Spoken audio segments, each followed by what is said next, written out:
Hindenburg की research के ताजा आरोपों पर भारतीय प्रतिभूति और विनिमय बोर्ड यानी कि सेबी ने पहली बार प्रतिक्रिया दी है। बाजार नियामक ने कहा कि चेयरपर्सन माधवी बुच ने समय समय पर प्रासंगिक खुलासे किए हैं। चेयरपर्सन ने संभावित हितों के टकराव से जुड़े मामलों से खुद को अलग कर लिया था। अमेरिकी शॉर्ट सेलर हिंडनबर्ग की हालिया रिपोर्ट पर सेबी ने कहा कि उसने अदानी समूह के खिलाफ लगे सभी आरोपों की जांच की है। सेबी ने बताया कि जिन मामलों की जांच पूरी हुई है उनमें कार्रवाई भी शुरू कर दी गई है। आगे कहा गया है कि जांच की अवधि के दौरान सेबी किसी मामले में कुछ भी कहने से बचता है। हिंडनबर्ग की रिपोर्ट के जवाब में सेबी ने निवेशकों को शांति बनाए रखने और सोच समझकर कदम उठाने की नसीहत दी है। सेबी ने कहा कि निवेशकों को शांत रहने की जरूरत है। ऐसी रिपोर्ट्स पर प्रतिक्रिया देने से पहले सही ढंग से तैयारी कर लेनी चाहिए। इसके अलावा निवेशकों को हिंडनबर्ग की रिपोर्ट में अस्वीकरण पर भी ध्यान देना चाहिए। सेबी ने कहा, शीर्ष अदालत ने अपने आदेश में कहा है कि सेबी ने 24 में से 22 मामलों में जांच पूरी कर ली है।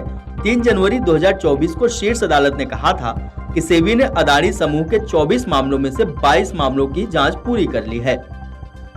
सेबी ने आगे कहा कि बाकी बचे 2 मामलों में से एक की जांच मार्च 2024 में पूरी कर ली गई। इसके अलावा एक मामले की जांच लगभग समाप्त होने वाली है।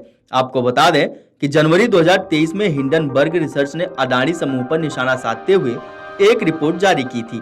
इस रिपोर्ट ने हड़कंप मचा दिया था क्योंकि हिंडनबर्ग ने अदानी समूह पर कई गंभीर आरोप लगाए थे।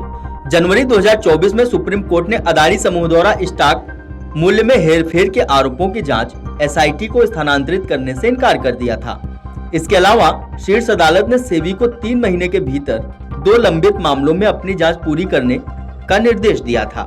सेबी ने आगे बताया कि इस साल 27 जून को हिंडनबर्ग को प्रतिभूति कानूनों के उल्लंघन के लिए एक कारण बताओ नोटिस जारी किया गया। सेबी ने कहा कि हिंडनबर्ग रिसर्च ने कारण बताओ नोटिस को अपनी वेबसाइट पर प्रकाशित किया है। कारण बताओ नोटिस में जारी किए जाने की वजहें बताई हैं।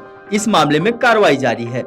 आपको बता दें कि इससे पहले सेबी की प्रमुख माधवी बुच और उनके पति धवल बुच ने हिंडनबर्ग की रिपोर्ट में लगे आरोपों को आधारहीन करार दिया था।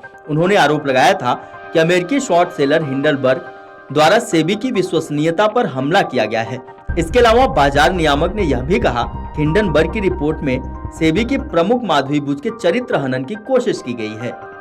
आपको बता दें कि हिंडनबर्ग की रिपोर्ट सामने आने के बाद सेबी की प्रमुख माधवी बुच और उनके पति धवल बुच का नाम कथित अदानी घोटाले से जुड़ा रहा। शनिवार देर रात आई रिपोर्ट में आरोप लगाया गया है कि कथित अदानी धन हेराफेरी घोटाले में इस्तेमाल किए गए। Video desk Amar Ujala dot com. अगर आप ये वीडियो YouTube पर देख रहे हैं तो हमारे चैनल को सब्सक्राइब करें और बेल आइकन को दबाना ना भूलें। अगर आप Facebook पर ये वीडियो देख रहे हैं तो हमारे पेज को लाइक करें।